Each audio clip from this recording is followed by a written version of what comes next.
지난주에 말씀드린 것처럼 늘 드리는 예배가 똑같은 예배가 아니잖아요.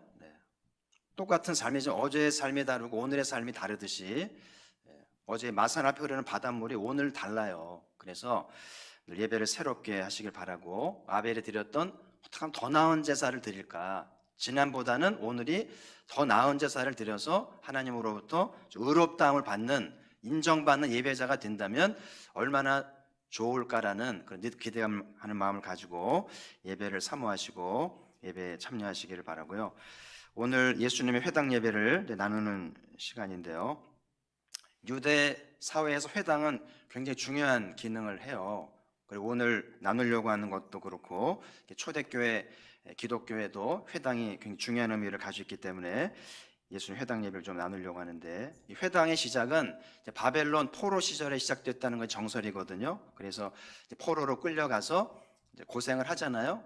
그 서러움을 당하고 차별을 당하고 힘든 와중에 유대인들이 이제 모이기 시작을 한 건데, 한 가지는 위로가 필요하죠. 그 서럽고 힘든 그 감정을 서로 좀 이제 감정을 누그러뜨리게 한 것도 있고, 그리고 또 선지자가 약속하신 약속 있잖아요. 희망의 말씀, 회복된다고 하는 약속을 붙들고 그날을 기대하면서 희망을 가지기 위해서 모이기 시작을 했는데, 그래서 이제 이렇게 3, 4, 5 모여서 히브리어도 배우고 찬양도 하고 또 아이들에게 신앙도 가르치면서 신앙의 면면을 유지했던 그 시작이 되었는데요.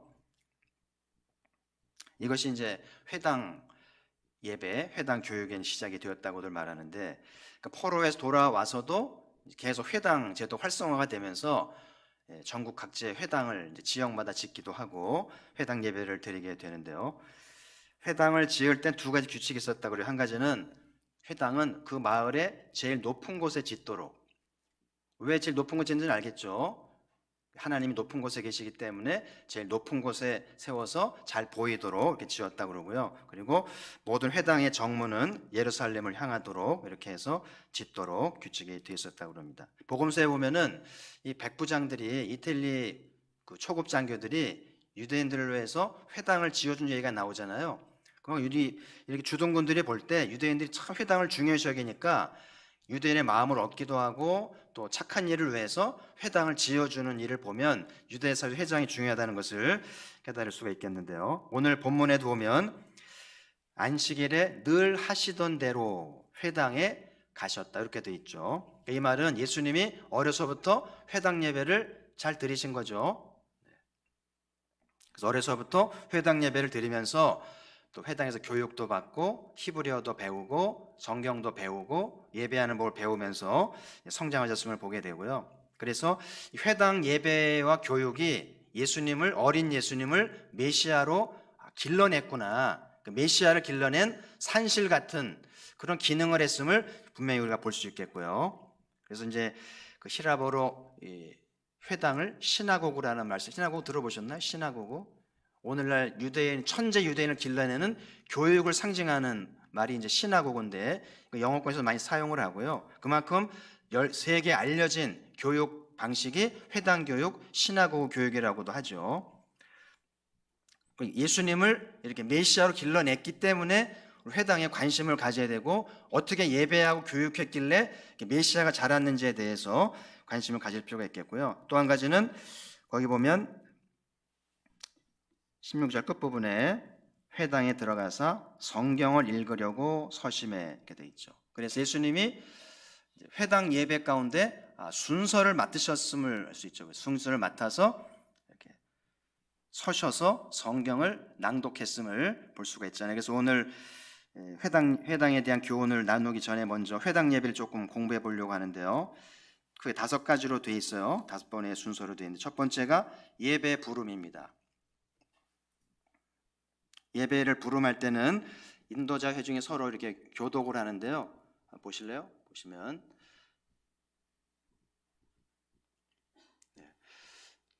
제가 인도자고 여러분 회중이니까 제가 하면 여러분 따라하세요. 뒤에 부분을 하세요. 복 받으실 여호와께서 너희를 축복하시기를. 이렇게 예배가 시작이 되는 거예요. 그래서 회중에 참여하면서 서로 화답하면서 예배가 시작된다고 하고요. 두 번째 순서는 쉐마 암송인데요. 이제 구약 5경에 쉐마가 세 군데쯤 나오는데 세 군데를 종종 인용하기도 하고 제일 많이 하는 맨 앞에 있는 신명기 6장 4절부터 9절까지인데 요거를 우리가 사도신경 외워서 하듯이 요 본문을 유대인은 다 외웁니다. 다 외워서 이렇게 어른이나 애들이나 외우도록 하는 게 쉐마 암송 시간에 같이 한번 읽어볼까요? 시작. 이스라엘아 들으라. 우리 하나님 여호와는 오직 유일한 하나님이시니 너는 마음을 다하고 뜻을 다하고 힘을 다하여 내 하나님 여호와를 사랑하라. 오늘 내게 명하는 이 말씀을 너는 마음에 새기고 내 자녀에게 부지런히 가르치며 집에 앉았을 때든지 길을 갈 때든지 누워 있을 때든지 일어날 때든지 이 말씀을 강론할 것이며 너는 또 그것을 내 손목에 매어 기호를 삼으며 내 미간에 붙여 표로 삼고 또 내 집 문설주와 바깥문에 기록할지니라. 아멘. 요게 이제 유대인 쉐마 교육의 근간이 되는 말씀이기도 하죠. 그냥 외우는 것뿐만이 아니고 여기 말씀대로 다 하는 거예요. 그래서 이 말씀 보면 유대인들이 얼마나 그 하나님 신앙이 극성맞은지, 그죠?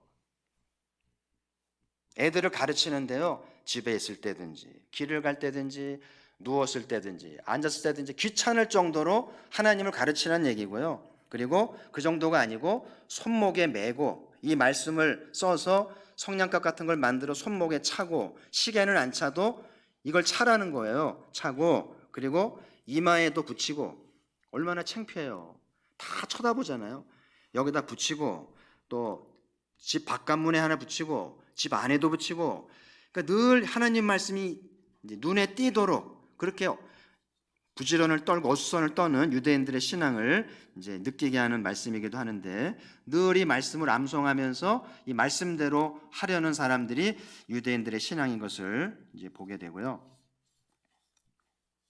그래서 이 쉐마라는 말은 히브리어로 이제 그 맨 앞에 있는 들으라 해당되는 히브리 말인데 그러니까 유대인 교육의 가장 핵심적인 중심 사상은 듣는 겁니다. 그래서 들으면 살고 듣지 않으면 망하는 거예요.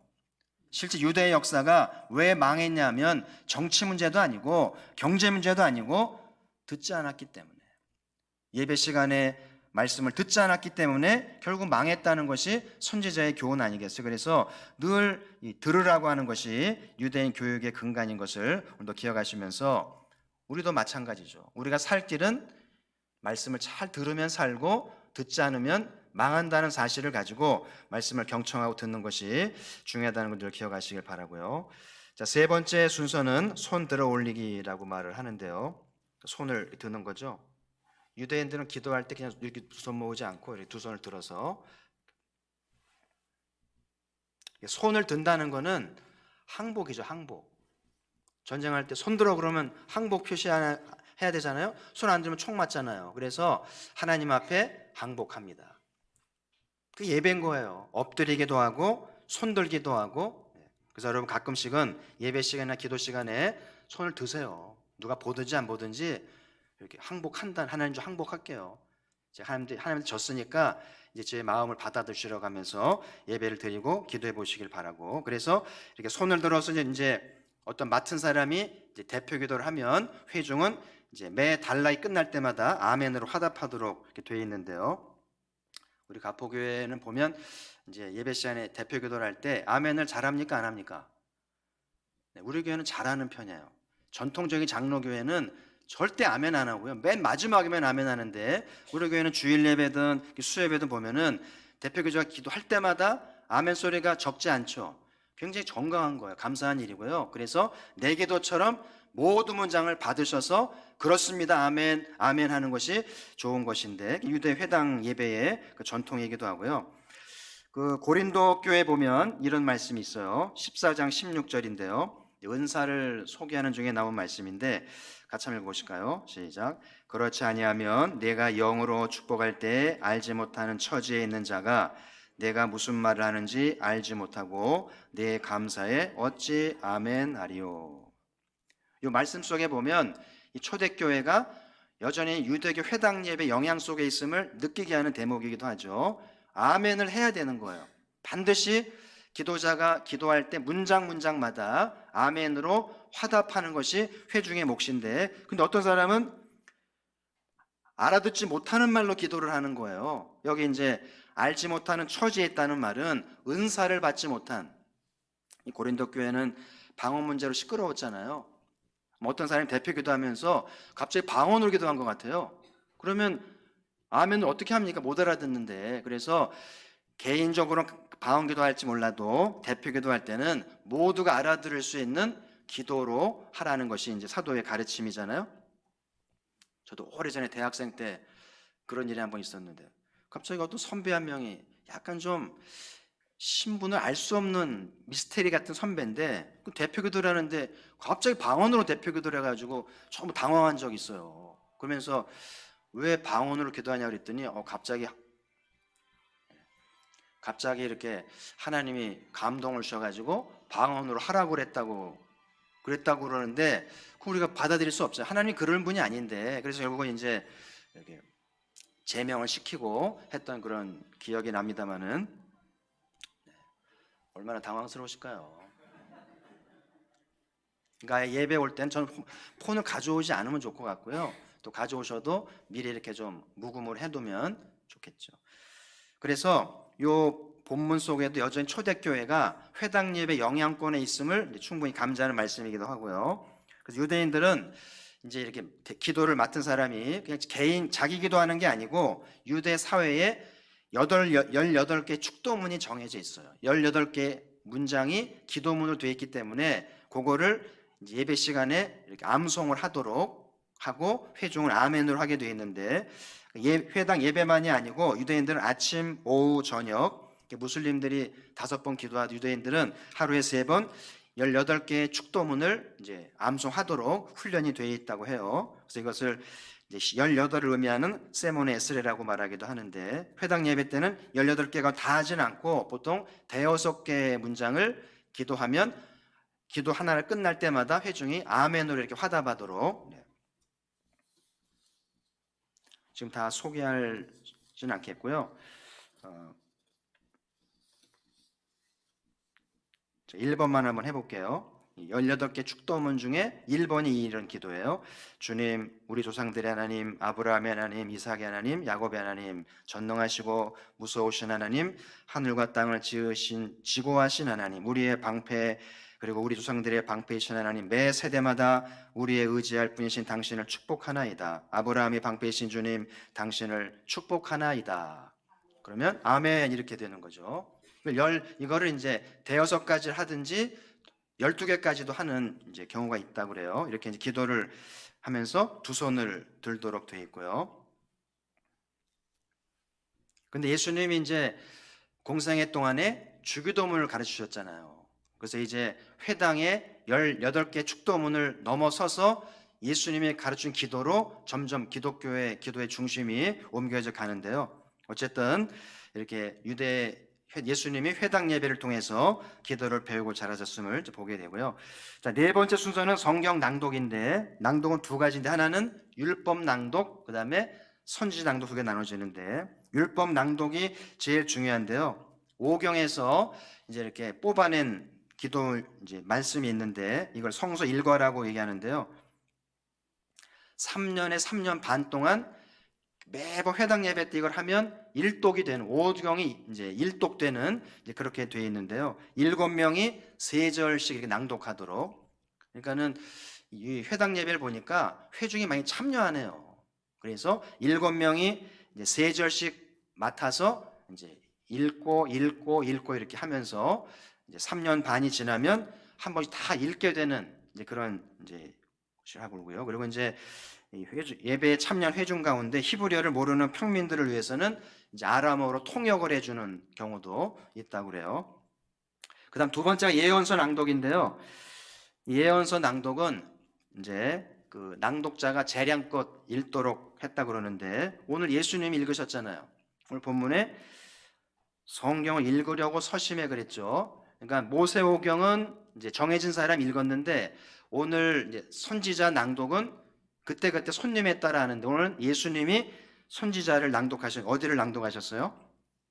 이사야의 글을 드리니까 거기서 펴서 61장을 읽으셨잖아요. 자, 거기 한번 18절, 19절 같이 읽어보죠. 시작. 주의 성령이 내게 임하셨으니 이는 가난한 자에게 복음을 전하게 하시려고 내게 기름을 부으시고 나를 보내사 포로된 자에게 자유를, 눈먼 자에게 다시 보게 함을 전파하며 놀린 자를 자유롭게 하고 주의 은혜를 전파하게 하려 하심이라. 아멘. 이렇게 낭독을 하는 거예요. 그러면 회중은 또 아멘을 했겠죠. 근데 이제 회당 예배에 특별한 손님이, 오늘같이 예수님이 이렇게 특별한 손님이 오신 경우는 이렇게 예언서를 낭독하게 하고 또 한마디 권면을 하도록, 설교가 아니고 짧게 권면을 할 기회를 있으면 하십시오 그러는데, 우리 예수님 권면을 하셨나요?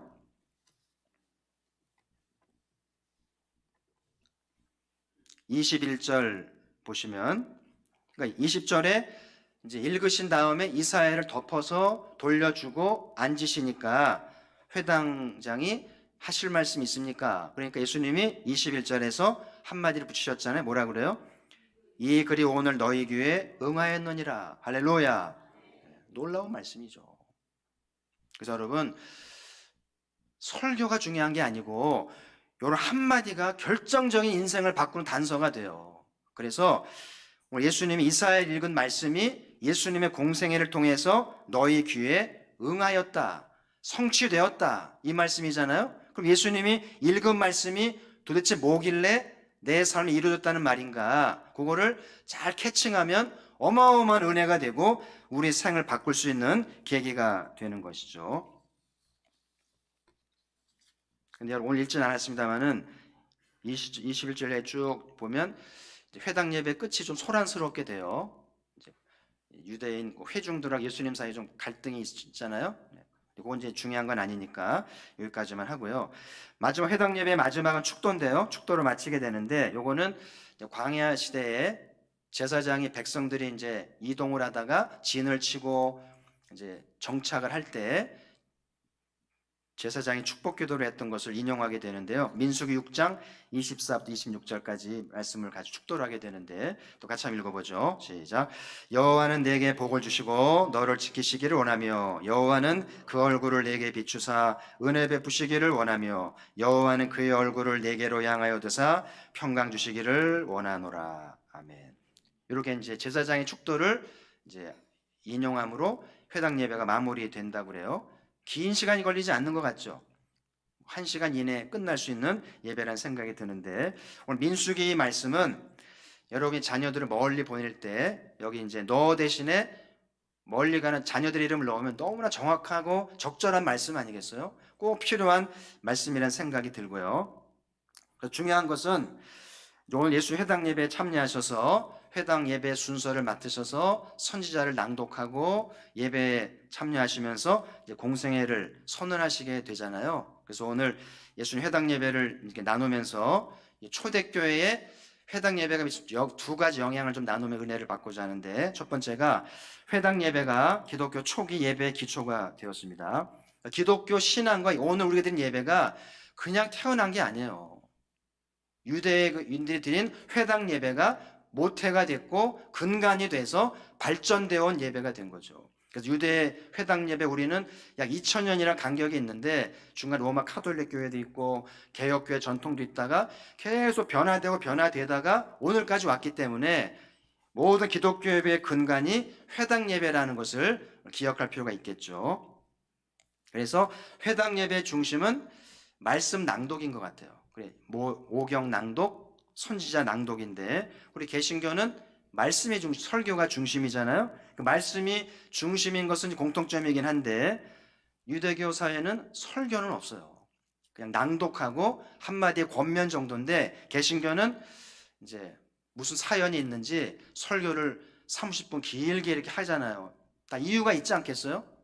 가톨릭 교회에서 나올 때 어떤 상처가 있고 트라우마가 있으니까 예배에 대해 혁신이 이루어지면서 설교가 길게 드려지게 되는 특징이 있게 되는데, 어쨌든 회당 예배 강점은 3년 동안 꾸준히 회당 예배 나오면 늘 구약을 통독하게 되니까 성경 전체를 잘 꿰뚫을 수 있게 되는 은혜가 있는 것 같아요.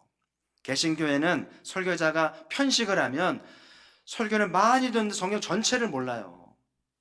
더군다나 주제 설교를 하게 되면 성경 전체를 모를 수 있기 때문에 약점이 될 수 있기 때문에 늘 설교자는 구약과 신약 균형 있게 잘 이렇게 요리해서 나누는 것이 굉장히 중요하겠죠. 회당 예배가 온전한 예배가 되려면 회당 예배에 빠진 게 하나가 뭐냐면 희생 제사죠.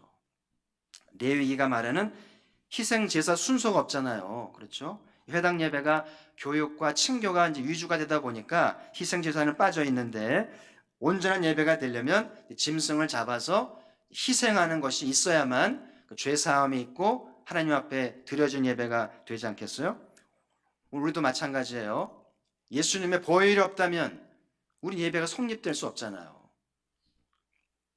오늘 우리의 죄를 깨끗게 하시고 우리를 받으시는 주의 보혈을 찬양합니다. 그래서 늘 우리는 짐승을 잡지 않지만 예수님이 친히 우리를 위해 구속되었음을 기억하면서 희생을 이제 늘 기초로 해서 예배를 드린다고 하는 것을 기억하시길 바라고, 오늘 회당 예배가 뜻깊은 것은 예수님이 공생애를 선언하는 예배가 됐다는 거예요.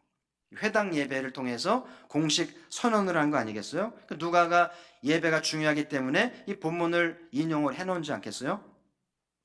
오랫동안 메시아를 기다려 왔는데 드디어 예수님이 오늘 회당 예배를 통해서 공식 데뷔를 하니까 얼마나 역사적인 순간이에요. 그리고 나사렛 회당이 전국에서 주목을 받는 수많은 회당 중에서 나사렛 회당에서 선언하셨기 때문에 전국에서 이제 나사렛 회당이 주목을 받겠죠.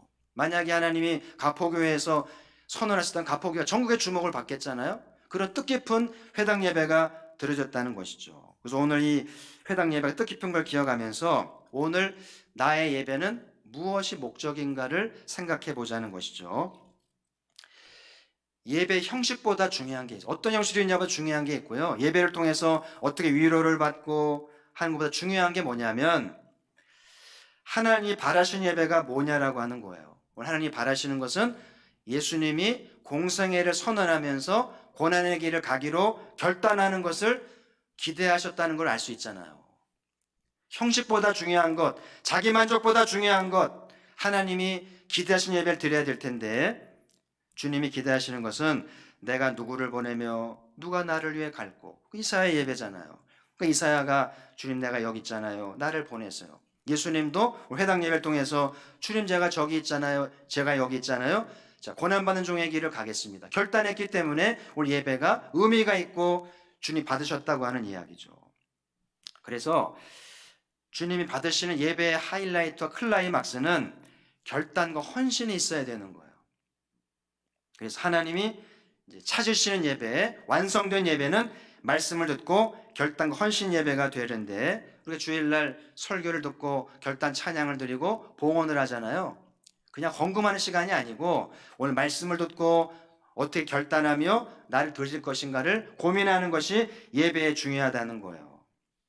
그래서 말씀을 어떻게 듣고 어떻게 반응하냐가 하나님의 주 관심사라는 것을 늘 기억하시고, 설교를 잘 경청하시고 어떻게 반응할지, 어떻게 내 의지와 마음을 담아서 순종할지, 거기에 예배의 성패가 달려 있어요. 그냥 귀동냥하지 마세요. 운명이 달렸고요. 하나님의 은총이 달려있기 때문에 굉장히 중요하다는 것을 기억하시고, 그래서 이 개혁교회의 이 정신은 혁신이거든요. 개혁이란 말이 혁신 아니겠어요? 그래서 우리 개신교의 모든 예배는 늘 변화와 혁신이 있어야만 된다는 것을 기억하면서, 사람들은 익숙한 거를 좋아해요. 순서가 바뀌면 낯설어합니다. 새로운 찬송 부담스러워 하잖아요. 그러면 안 돼요. 변화를 추구하고 예배를 새롭게 해서 하나님 받으시는 예배, 또 시대가 요청하는 예배를 드릴 줄 알아야 진정한 혁신 예배인 것을 기억하시면서, 제가 지금도 신학교에서 예배학을 배우면서 교수님이 그렇게 말씀해 지금도 기억에 나요. 완전한 예배가 되려면 카톨릭 교회 예전과 개신교의 말씀이 어우러져야 된다는 거예요. 개신교회는 뭔가 2%가 모자라고 카톨릭 예배도 2%가 모자란데 잘 어우러지면 얼마나 좋으냐고 하는 교훈을 주셨는데 늘 마음에 명심을 하고 있어요. 한번 성당 가보신 적 있나요? 한 번씩 가보세요. 가보시면은요, 이 성당 예배 느낌이 달라요. 그래서 예배당 자체가 웅장하고, 그리고 이렇게 모든 장식이나 뭐 시설물, 모든 성물들이 예사롭지가 않아요. 복장도 그렇고요. 그리고 무엇보다 이제 성가대와 이 악기가 공명이 너무 잘 되니까 그냥 은혜가 되는 거예요. 근데 성당 예배는 말씀이 빈곤해요. 근데 개신교회는 말씀은 늘 충만한 것 같은데 예배 환경, 예배 시설, 이런 찬양과 이런 악기와 이런 것들이 부족하다 생각이 드는데 하나님이 받으신 예배는 이 두 가지가 잘 어우러져서 예전적인 요소도 충분하고 말씀도 충분할 때 하나님이 기뻐하신다는 말씀을 늘 기억하고 있는데, 그래서 우리 가포교회 예배가 하나님이 찾으시는 예배, 시대 요청 응답하는 참 예배가 되기를 주의 이름으로 축복합니다. 오늘 두 번째 이제 받는 교훈은 회당 예배가 기독교 초기 복음 전파의 귀한 역할을 했다는 것인데요. 우리 사도행전 13장 말씀 같이 보시죠. 13장 42절 43절 같이 한번 읽어보죠. 시작. 그들이 나갈새 사람들이 청하되 다음 안식일에도 이 말씀을 하라 하더라. 회당의 모임이 끝난 후에 유대인과 유대교에 입교한 경건한 사람들이 많이 바울과 바나바를 따르니 두 사도가 더불어 말하고 항상 하나님의 은혜 가운데 있으라 권하니라. 그러니까 바울과 바나바가 이제 아시아로 유럽으로 복음을 전하 다닐 때 그 거점이 어디냐 하면 회당이었던 거예요. 유대인들은 흩어지면 가는 곳에서 뭘 지었다고요? 회당을 지는데 하나님이 회당을 통해서 아시아 유럽의 복음을 전하게 한 것은 놀라운 섭리죠. 이 회당이 초기 기독교의 복음을 전파 쓰임받을 누가 예상을 했겠어요? 그리고 유대교에 신봉했던 사울이 한 청년이 회심할 걸 누가 예상을 했겠어요? 하나님이 하신 일은 아무도 예상할 수 없어요. 누가 쓰임 받을지, 어떤 변화가 있을지 아무도 예상할 수 없어요. 그러니까 중요한 것은 하나님을 제한하지 말라는 거죠. 우리의 경험과 우리의 생각으로 하나님을 제한하지 않고 누구를 쓰실지 몰라요. 어떻게 일하실지 모르기 때문에 하나님을 기대하면서 나를 쓰실지. 우리는 그런 거 있거든요. 목사님, 제가 어떻게 선교를 해요? 이런 말 하지 마세요. 제가 어떻게 주의 일을 하지 마세요. 하나님은 얼마든지 누굴 통해서도 일하시는 줄 믿습니다. 21세기가 어쩌면 마지막 선교의 세계일지도 모른다는 얘기를 하는데, 과연 21세기는 초대교회 회당과 같은 거점을 어떻게 하실까 생각을 해보면 한국 사람들이 이민을 가면 교회를 세우더라고요. 그리고 이민을 가면 교회를 안 다니는 사람도 교회를 다니는 것 같아요. 참 희한한 민족이죠. 참 열심히 있고, 저희 아내랑 미국 이렇게 여행할 때도 미국에 널린 땅 많거든요. 그럼 그런 얘기를 해요. 저희가 한국 사람 갖다 놓으면 살아남을 텐데, 다 개가 날 텐데 놔두질 않잖아요. 나물 다 캐가고요. 그냥 땅을 놔주지 않잖아요. 그만큼 성실한 민족이고 종교성이 좋다 보니까 잘 정착하고 교회당을 지으니까 제 마음의 기대는 21세기 하나님이 이 동포와 한국교회를 쓰셔서 마지막 복음을 전하게 하시려는 그런 기대를 하게 되는 거예요. 이제 1000만이 되어 갑니다. 어떤 형태로 떠났든지 간에 지금 이민자가 많아지고 좀 떠나고 있는데, 어떤 형태로 떠나든지 간에 하나님이 21세기 복음 선교를 위해서 거점이 되지 않을까 싶어요. 부지런히 정착하고 교회를 짓다 보면 쓰임받으리라 기대를 하는데, 그래서 여러분들 오늘 회당 예배를 하나님이 쓰신 것처럼 이민을 가고 유학을 하고 여행을 하고 현지 법인을 세우든지 파견을 하든지 우연히가 아니고 하나님이 계획이 있다는 사실을 기억하면서 우리 가포교회가 선교하는 교회로 쓰임을 받으려면 좀 생각을 좀 바꿀 필요가 있어요. 그래서 이민 갈 기회가 있으면 기도하세요.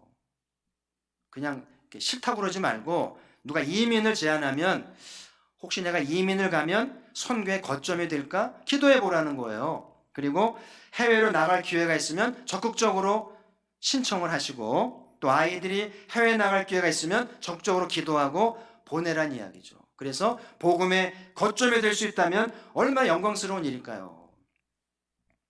저희 아이들을 둘 다 내보낸 것도 쉬운 일은 아니었는데, 무리해서 보낸 이유는 이런 의도가 있었던 거예요. 하나님 쓰실지 모른다. 언어를 준비하고 타 문화에 적응하면 21세기에 준비된 아이들이 쓰일 것이다. 이런 믿음이 있었기 때문에 좀 무리해서 보낸 것인데 참 잘한 일이라는 생각은 들어요. 그래서 여러분, 공부시킨 아이들이 있다면 좀 하나님의 복음의 거점을 생각하면서 기꺼이 내보내시면서 준비하셔서 가포교회가 선교하는 교회로 쓰임받는 열방을 섬기는 은혜가 있기를 주의 이름으로 축복합니다. 오늘 회당 예배를 좀 나누면서 배웠는데요. 예수님이 어려서부터 회당 예배에 참여하고 회당 교육하면서 메시아 꿈이 자랐어요. 그리고 회당 예배에서 공생애를 선언하십니다. 회당이 없는 예수님 생각할 수 없으니까 예수님 믿는 저희들은 회당을 좀 귀히 여기고 회당을 공부할 필요가 있다는 생각이 들고요. 그래서 오늘 회당에서 배운 이사야 말씀을 통해서 공생애를 선언하고 이제 위대한 생애를 사시게 됐는데, 오늘 우리 예배는 어떠한 예배인가를 돌아보시면서 지금 내 삶의 중심이 예배인가? 내 삶의 중심이 시장이 되면 안 돼요. 예배 중심이 교회가 돼서 예배가 된다는 사실이고, 예배를 통해서 영적으로 자라고 영적으로 부름받는 것이 중요하다는 사실인데, 하나님이 기대하신 예배는 누가 나를 위해 갈 거예요. 내가 누구를 보내며 누가 나를 위해 갈. 여러분 예배 드리면서 이사야처럼 예수님처럼 주님 내가 여기 있으니 나를 보내라 응답할 줄 아는 예배가 되어야 한다는 사실이죠. 그래서 이런 예배가 되기 위해서 좀 더 준비하고 좀 더 연구하고 좀 더 헌신하는 2019년 복된 예배가 되기를 주의 이름으로 축복합니다. 축복은 딸려오는 거예요. 그래서 마지막으로 예수님이 공생애를 이제 선언하는 말씀을 낭독하셨는데, 그 내용 중에 중요한 것이 은혜라는 말이, 은혜를 선포하셨다. 한번 따라합시다. 은혜를. 그래서 예수님이 공생을 시작한 이후로 오늘날까지 은혜의 시대가 열렸다는 건데, 이 말씀이 너희에게 응하였다. 예수님을 믿는 사람들에게는 은혜를 받도록 하나님 응하셨다는 거니까 2019년도 예배를 통해서 은혜가 선포되었으니까 은혜를 충분히 받으시고 승리하는 삶이 되기를 주의 이름으로 축복합니다. 어제도 해진 저녁에 조금 시내를 다녀왔는데요. 도시가 적막합니다. 도시가 죽어 있어요. 경기도 죽어 있고 이웃도 없고 적막해요. 그냥 마산에 은혜가 필요해요. 한반도에 은혜가 필요합니다. 가포교회도 은혜가 필요한 줄 믿습니다. 근데 예수님이 은혜를 선포하셨어요. 은혜를 받게 돼 있는 거죠. 그래서 예배를 통해서 준비된 은혜를 충분히 받아서 내 나라를 살리고 교회를 살리고 도시를 살리고 집안을 살리는 은혜가 넘치는 한 해가 되기를 주의 이름으로 축복합니다.